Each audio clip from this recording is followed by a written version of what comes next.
What's going on, travel geek traders? I am your host and local geek, Ariston. Today I'm going to discuss with you 5 books that I personally use and would suggest to help you build your knowledge in wealth management, and success. Let's get into those books, shall we?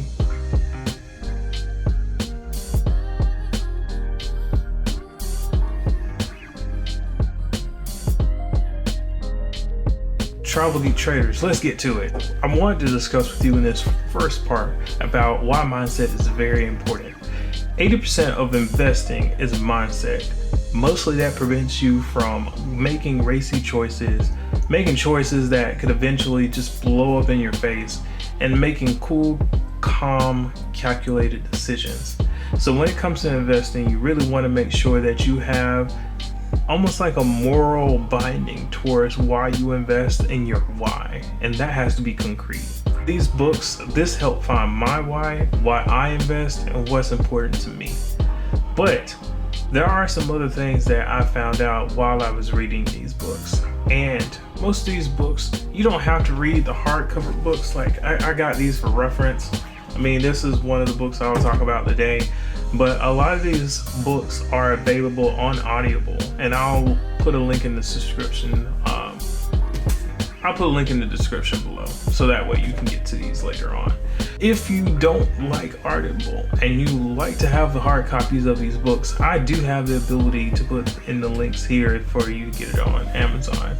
A lot of these are fairly inexpensive, but the content that you get within these books are invaluable. There are plenty of books out there, and I mean plenty, almost too many to count. But most of the books that I use have helped me for years. And I remember in college, I was thinking about investing in stocks and bonds, and I remember going to the library and reading all these pieces of information to try to make sure I had a clear understanding of what it meant to be an investor. And I will tell you, you get bogged down by a lot of information. So that's why I'm putting out these suggestions today, to kind of help people, especially people who have asked me a lot of questions on what I use in order to help me invest. So let's deep dive into it. So with Rich Dad Poor Dad, it basically talks about a couple of things. Robert Kiyosaki did a good job basically talking about his childhood.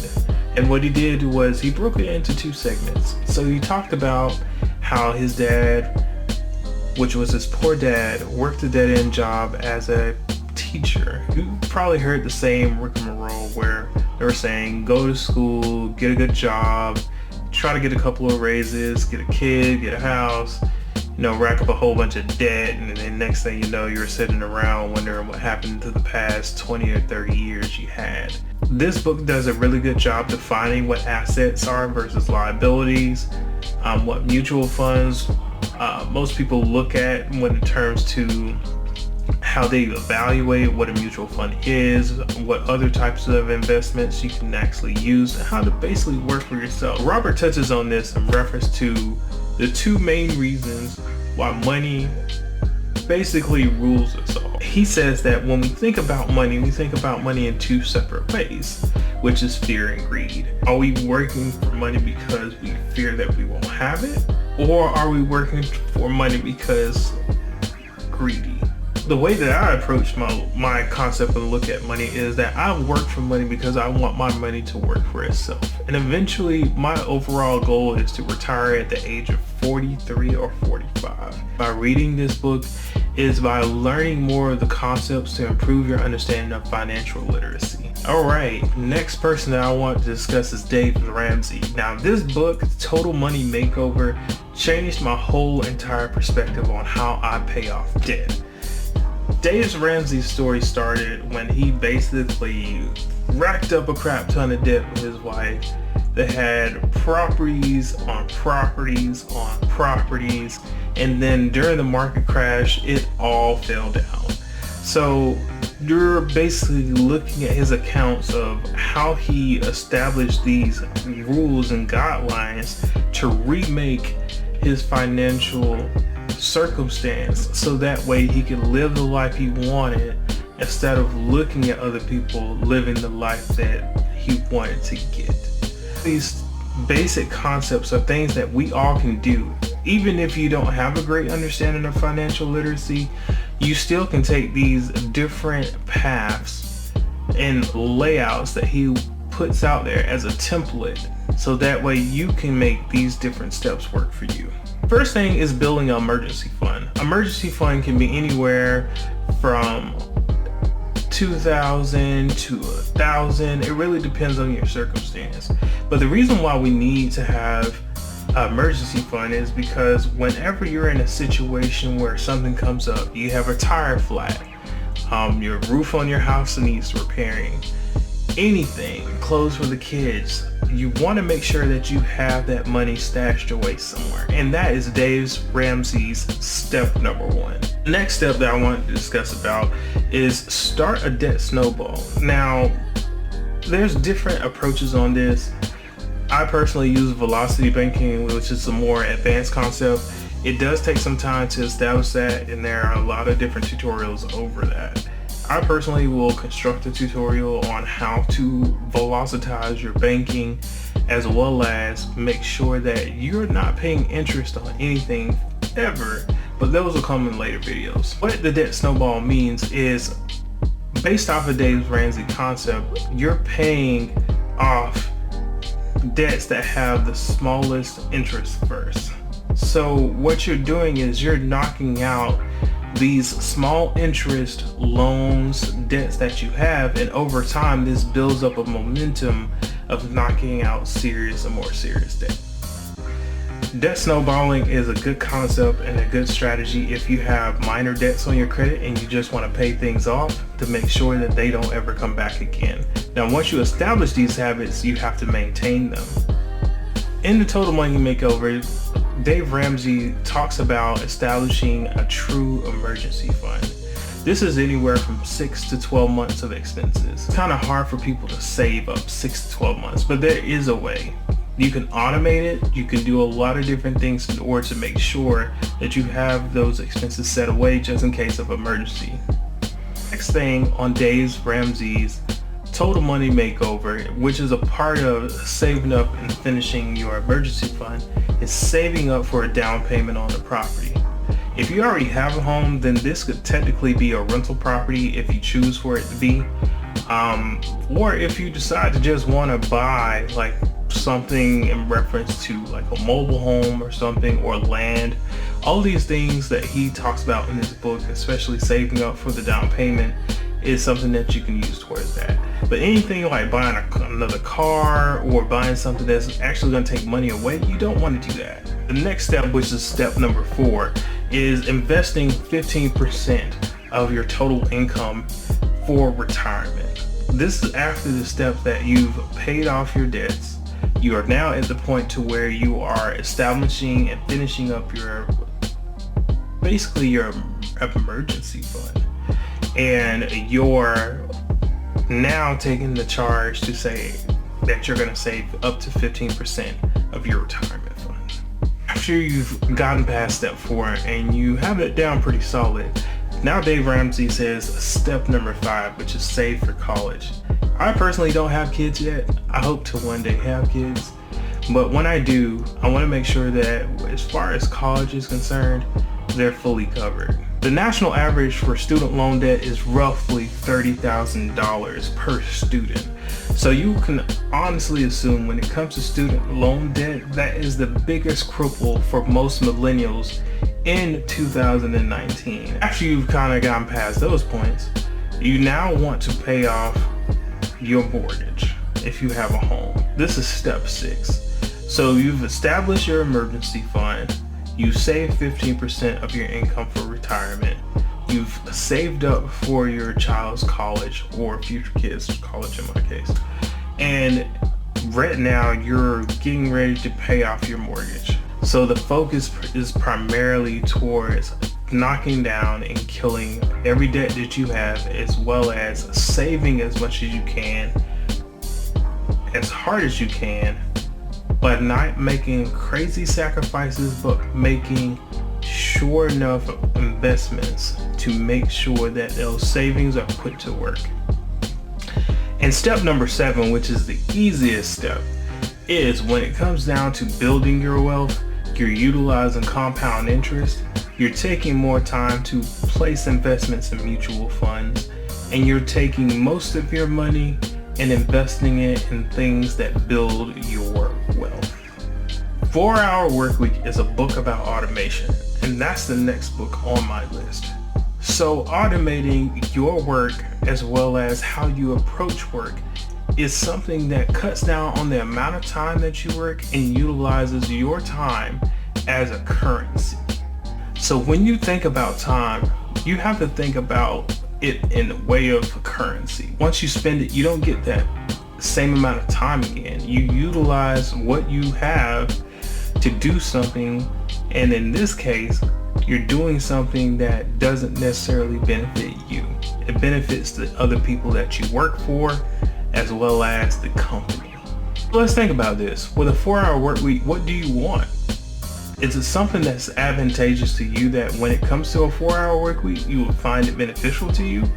Would you be productive in that 4-hour work week? Would you be able to accomplish all your work and your goals?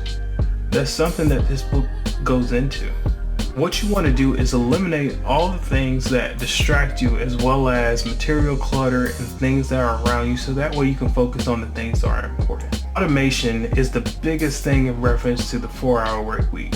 So this book discusses about outsourcing the work and building things through automation, so that way you can put more of your focus on creating different streams of income. There's different ways that you can approach this.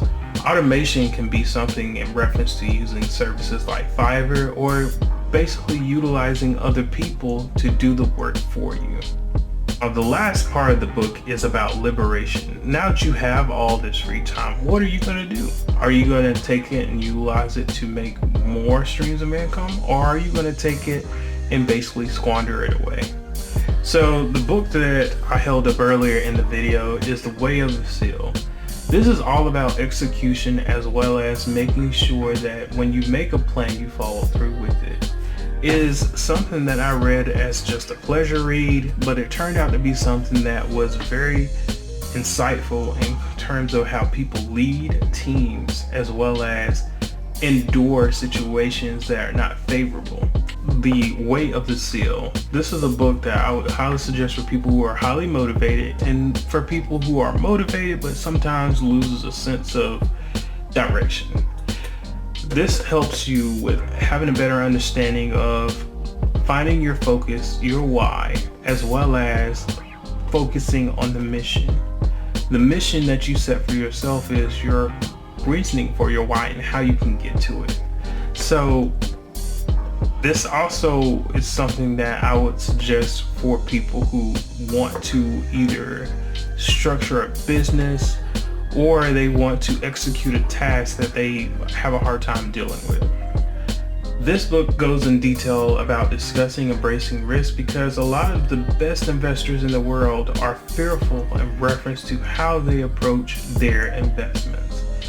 There would not be any Bill Gates if he didn't take a risk to build computers as well as provide communication services to the world. When we start to invest, we lose a lot, and that can stir a lot of people away from investing.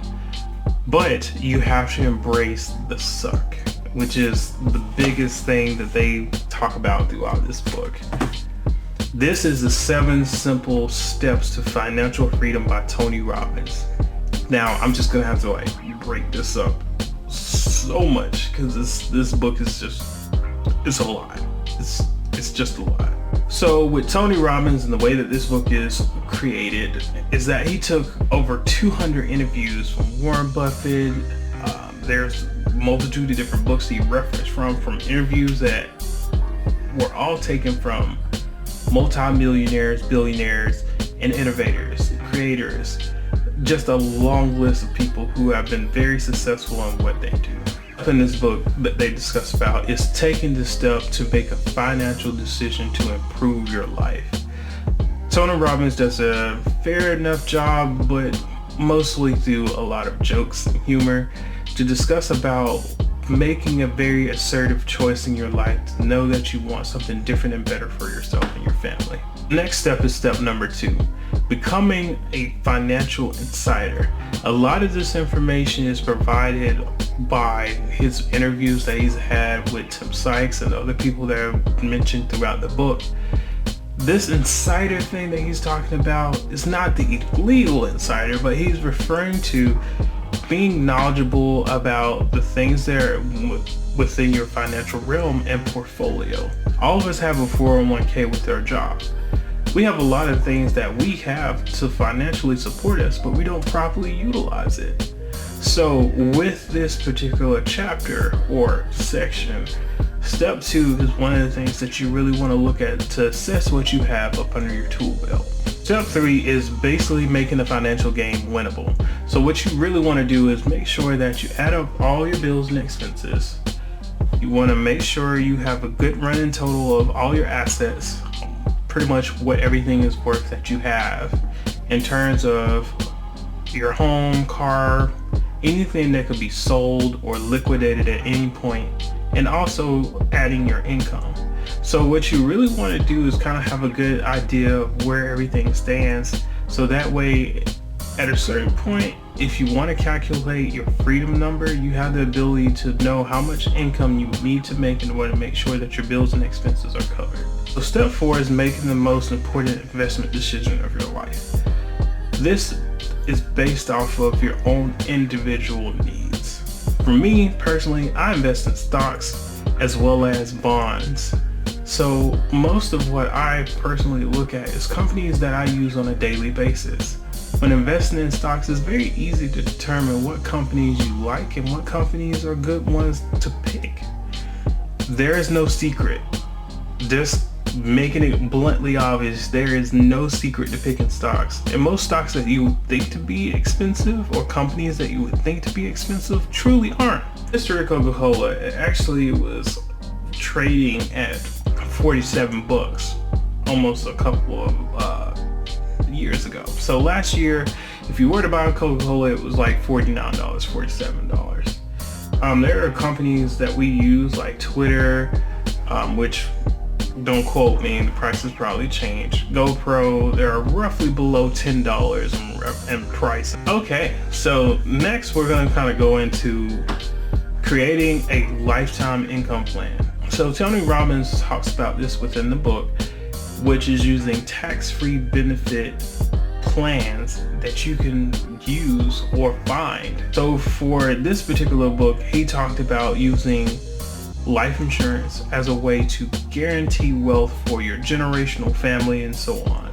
There are also things called annuities. Next step that was in the book is invest like the 1% or the 0.001%. So what Tony Robbins details is having a systematic way to learn how to invest $1 to make 5 as an example. But there's different avenues that you can invest with, or different ways that you can invest in to make sure that you have guaranteed returns. Remember I mentioned life insurance or whole life insurance? A lot of people use that as a way to create your own infinite bank to invest in things to guarantee your returns if you were to lend that money out to, let's say, investors who need it and you charge a higher interest rate, or for people who need money for a small startup capital thing and you basically just charge some interest. So you're gaining money guaranteed on the money that you would use anyway.